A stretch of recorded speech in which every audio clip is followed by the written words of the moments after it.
Welcome to the Alpha Male 2.0 podcast. I am Caleb Jones, the freest lifestyle available to men in the modern era without having to be rich.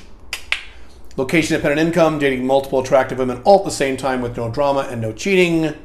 The freest lifestyle a man can live in the modern era, in the collapsing Western world today. What if there was a behavior that you regularly exhibited that actually caused you problems, but you did the behavior on purpose anyway? What? Yes. And I'm not talking here about, you shouldn't eat that donut, but you do. Or you should work out, but you don't. Or you should put in 2 hours today to build your Alpha 2.0 location-dependent business, set you free, but you don't. That's passive. I'm talking about you actively doing something that you know will immediately cause immediate negative consequences. That's why I'm not even talking about, you're on a diet, but you want to eat a donut, so you eat a donut. You're like, well, it's not going to immediately fuck you up, right? It's going to fuck you up down the road, right? I'm talking about when you do something on purpose, when you know in advance if you do it, it's going to immediately harm you, but you do it anyway. So you see the burning stove. You know the burning stove will burn your hand, but you consciously and willingly put your hand on the stove anyway and burn your hand. What, Caleb? I don't do that. Yes, you do. In my primary book, The Unchained Man, which I am updating right now, it will be available in October. Excuse me, getting over a cold here. In that book, and I'm going to expand on this in the new version, I talk about a concept called YAAC. YAAC. That stands for Yell at a Cop.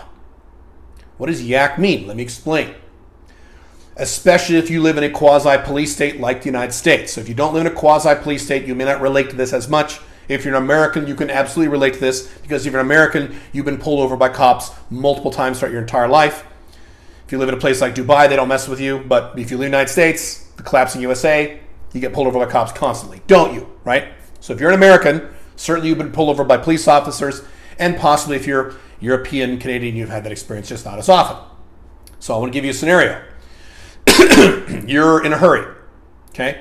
And maybe you're speeding, maybe you roll through a stop sign, you do something super minor, and a fucking cop pulls you over because he needs to make quota to make sure he gives you a ticket so that his local government can, can pay for all the school administrators who do no work.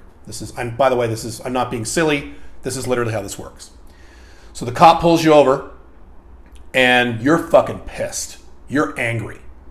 You either know, quote, that you didn't do anything wrong, or you did, but it was no big fucking deal. You're in a fucking hurry. This is bullshit, and you're mad.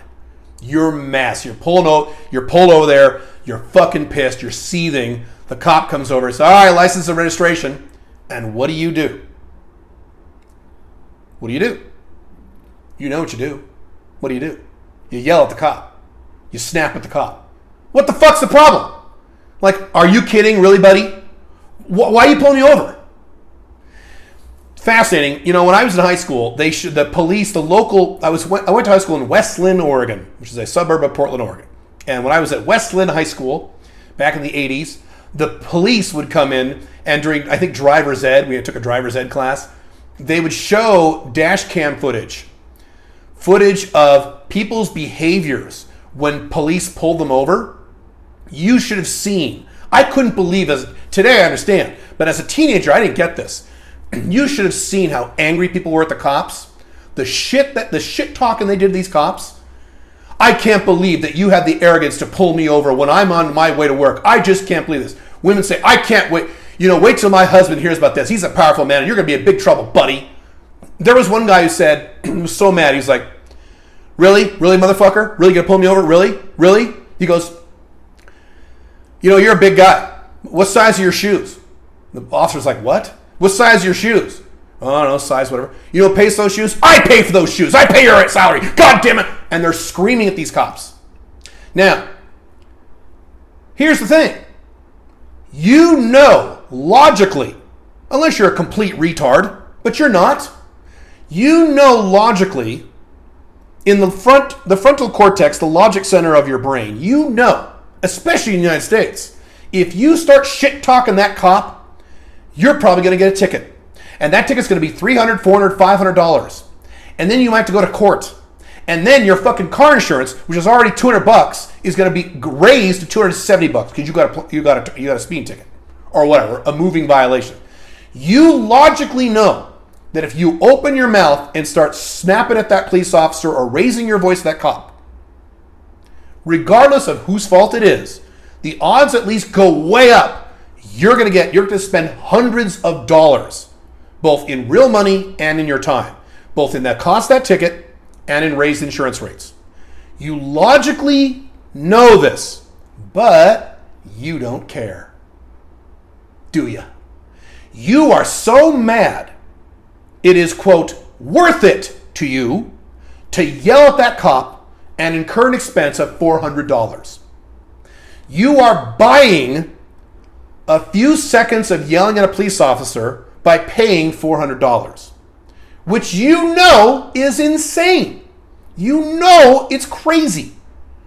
If I were sitting in that car with you and you yell at the cop writes you a ticket for $300 and you're furious.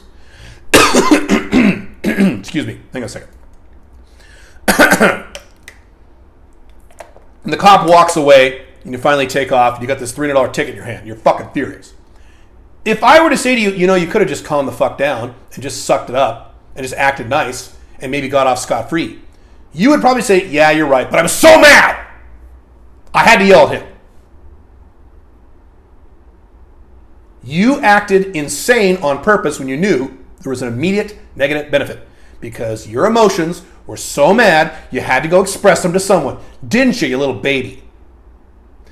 My favorite movie example of this is in Django Unchained, where Christoph Waltz, the character of Christoph Waltz, is shaking hands with the character of Leo DiCaprio. And Christoph hates Leo because he's a horrible slave owner. And Leo's like kind of like pushing, like, you're going to shake my hand. I don't care. You're going to shake my hand. And Christoph Waltz has just had enough. He can't stand this guy. He's already off scot-free. He wrote him a check for $5,000. They're going to leave with their lives. They're going to leave with the girl. Everything would have been fine. But he was so mad. If you saw that movie, you remember the scene. He's so angry, he shakes his hand, or he doesn't shake his hand. He walks up to him, holds out his hand, and one of those little automatic guns from Taxi Driver pops out, and he shoots him in the chest and kills him. Even though his bodyguards are standing right there pointing guns right at him. And he shoots him dead, and Christoph Waltz turns to Jamie Foxx, right? He says, sorry, I couldn't help it. And then what happens? The bodyguard shoots him in the head, and he dies. He actually knew he would die just to express his emotions. Well, Kayla, that's just a movie. You don't think that's happened in real life over the course of history? Do you know how many times men and women have probably been killed in scenarios where if they just took a deep breath and pretended to be nice for a few minutes, they would have been fine? You know how many millions and millions of times that's happened? When you exert emotional control, you have less problems in life, even if it's not your fault. So I write in The Unchained Man, in that same section, I say this, and it's true. There's one time when I'm a beta male. I'm an alpha male 2.0. Okay? But there's one time that I'm a total beta. There's one time. And that one time is, and this doesn't apply to me anymore because I don't live in the United States. I don't get pulled over by police anymore. And I don't drive. I don't own a car anymore. I've done several videos on my YouTube channels about why I don't own a car. So I don't drive and don't live in the US. So I will probably never have to deal with this the rest of my life. But prior to that, the only time I was a beta was when I was pulled over by a police officer. So here's the deal. And by the way, there are consultants who will coach people on how to get out of speeding tickets. There are guys who do this for a living, like ex-police officers and police experts and things like that. And you know what they tell you? In order to get out of a speeding ticket, the one thing, there's a number of things you should do. But the most important thing you need to do when you want to get out of a speeding ticket, okay, is to not be memorable. So if you start yelling at the guy, guess what? He fucking remembers you. So he's going to write you that ticket. If you challenge it in court, he's going to sit down and go, oh yeah, that's the asshole who called me a prick. That's the asshole who raised his voice at me and screamed at me, right? He'll remember your ass.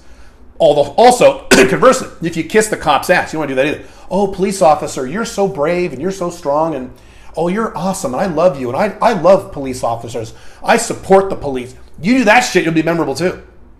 So what you're supposed to do is what I used to do whenever I got pulled over, is I was the biggest, quietest, most neutral, compliant beta male in the universe. And I got out a lot of speeding tickets. I used to speed a lot. I used to drive sports cars. I used to get a lot of tickets. And I've been pulled over by police a lot throughout my life. And I don't know what my ratio is, but it's pretty high of not getting off with a warning. Why? Because when I get pulled over, even if I'm fucking pissed and I'm in a hurry and this is bullshit, I take a deep breath, relax, calm down. Here's the procedure I used to go through. Take a few deep breaths, relax, and say, okay, I gotta be compliant and not be memorable. Because I don't want a speeding ticket. I don't want to spend $400. I don't want my insurance rates to go up. And so what I would do is, as the police was coming over, I would open up the glove box, and I already had out, this is another thing, I had out my license, my registration, I had my license in my wallet, my registration and my car insurance. And I constantly made sure they were good, and I had them paper clipped together, because that's the other thing. License and registration, they go, well, goddamn, you're still bitching, and you're trying to find shit in your car, and you can't find it because you just, well, goddamn it, I don't fucking know what that is. Jesus Christ. Okay, I didn't do that. I always had them right there at the front of my driver's glove compartment, paper clip together. I'd pull it out, pull out my license, have them in my hand, put both hands on my wheel so they could see, so I don't get shot. Because you live in a collapsing Western police state, so you get shot in the head, especially if you're not white, right? But if you're white, you're gonna get shot, okay? Shot or whatever. So you have both your hands ready so the police officer can see. I've had cops, pull me over where, at least once, where the guy was walking around the car, around the outside door with his hand on his pistol. I've told stories about how I had 3 SWAT officers come to my house by accident. America's a fucking police state. So anyway, I would do that. The cop would license and registration. I would hand it right to him, and I wouldn't say anything. I wouldn't say anything positive or negative, and I'd have a neutral expression on my face, and that was it. You know how fast you were going? Oh, I'm not sure. You're going, 57 in a 45. I go, oh. Now I want to say, fuck you, man. I didn't do that because I don't believe in yell at a cop. I believe in having a happy life and not wasting my money and not wasting my emotions. I have something most of you don't have called emotional control. So I said, oh, okay. Oh. Let's see. When did you get the car? Instead of saying, what right do you have to ask me that question? Well, 3 years ago. Okay. That's it. Okay. Very neutral, very quiet, very compliant, very beta, and my odds of getting off without a ticket, very, very high. Even when I want to be angry. Now, here's another story I told. This is not a police story, but this is another America police state story. Years ago, I was coming back from Miami, flying to Seattle, and I was at the airport, and I had just come from the Bahamas. And in the Bahamas, food is very expensive, and I'm a cheap ass. And so what I did in the Bahamas, there for a week or two on vacation, sort of, I bought a bunch of cans of chili at the local store, and the cans of chili were like $3 each because the Bahamas rips you off because that's how it works. And so I didn't eat all the chili, so I took 3 or 4 cans and threw them back in my backpack to take them home because I'm not going to waste $9, and it was good chili, so why not? So I go through the TSA screening and all that bullshit. This is closer to 9/11 than it is today, and so they flag my bag, of course. The minimum wage TSA worker is all pissed off and angry. He unzips my bag. He's going through my bag, and he says, "Where are you headed to today?" Now, immediately, my emotions spike. I'm a libertarian. What right do you have to ask that question of me? You have no right to ask me that question. Your job is to make sure I don't have any guns or knives in my bag. Fuck you. That is none of your goddamn business. And if I was normal, like most of you, I would have said that. I would say, excuse me, what business is that of yours? And then, likely, he would have said, all right, let's go. And he would have pulled me over into a room. I've seen it happen. Okay, when people mouth off those TSA guys, same thing as mouthing off the cops, because they can't control their emotions, even though they know they're getting in big trouble. They might even miss your flight because you just have to yell at somebody. Okay, I didn't do that. I said Seattle. Now, I didn't want to say Seattle. I want to say something else. I said Seattle. And he literally says, I still remember him doing this. He's like, he pulls out my cans of chili, which got flagged in the metal detector thingy. He's like, they don't have cans of chili in Seattle. Literally, that's what he says to me. And I don't say anything, but he probably saw a look on my face. He goes, well, I'm just asking. I said, yeah, I think they do. Now, I wanted to reach across that thing, grab him by the lapel, and hit him in the fucking face. Had I been 14 years old, that's what I would have done. Because I've gotten a few fights when I was in high school. But I didn't. And I said, okay. And he let me on my way. So, be aware that likely you have this desire to prioritize your negative emotions so much that you're going to purposely cause serious negative problems in your life because you just have to. And I'm here to say you don't have to. You don't have to yell at a cop. Now, obviously, we're not talking about yelling at cops. We're talking about yelling at a woman you're dating, yelling at your coworker, yelling at your boss, yelling at your family, yelling at your friends, yelling at anybody, yelling at the person at the store. There's all kinds of scenarios, especially in dating and in business, where when you choose to YAAC, you get mad, you know if you open your mouth, you're going to cause all kinds of problems for you, not for the other person, for you immediately, but you're so mad you just have to on principle. By the way, that's the term used to defend YAAC, on principle. Well, it's a principle of the thing. Fuck your principle and embrace happiness. That's what I do. I have principles. You know what my biggest principle is? Happiness. So, and here's the other thing. You might say, and you might be right, well, Caleb, you're different. You're not a reactive person. I'm a reactive guy. I have a big fucking temper. I've done entire articles and entire videos and podcasts about that topic. When you say I have a big temper or I get mad, you don't say I have a big temper, that's how I am, I guess I'm fucked. That's like saying I'm 100 pounds overweight, that's just how I am, I guess I'm fucked. No, you work hard to lose the weight. I've lost weight, still working on it. I have never said I'm just a fat person and I'm just a chubby guy and that's just the way I am. No, I don't say that. You don't make excuses for your negative problems, you work on them. And you try to resolve them or at least lessen them. If you have a huge temper, can you get as serene as me? Probably not. But you could work on yourself to drop it by 70%. Don't make excuses for how you are. That's pussy shit. I don't care if you have a big temper. I know and love and work with a lot of people who have big tempers. A lot of them. In my personal life, in my work life. They're all Americans. It's kind of an American standard now as America continues to collapse. People get more and more pissed off. I get it. Okay? There's no pass. You don't get a pass for this. You can choose to understand if you open your big, fat, dumb mouth, you'll have a serious problem. Or you can take a deep breath, center yourself, be an actor, and that's what you're doing. You're acting. Be an actor for 45 seconds, sometimes a minute or two. That's what you have to do. When I used to get pulled over by a cop and I'm mad, I'm an actor. I'll act. Pretend you're, Sean Penn. I said that to piss some of you off. Pretend you're Leo DiCaprio and you're acting.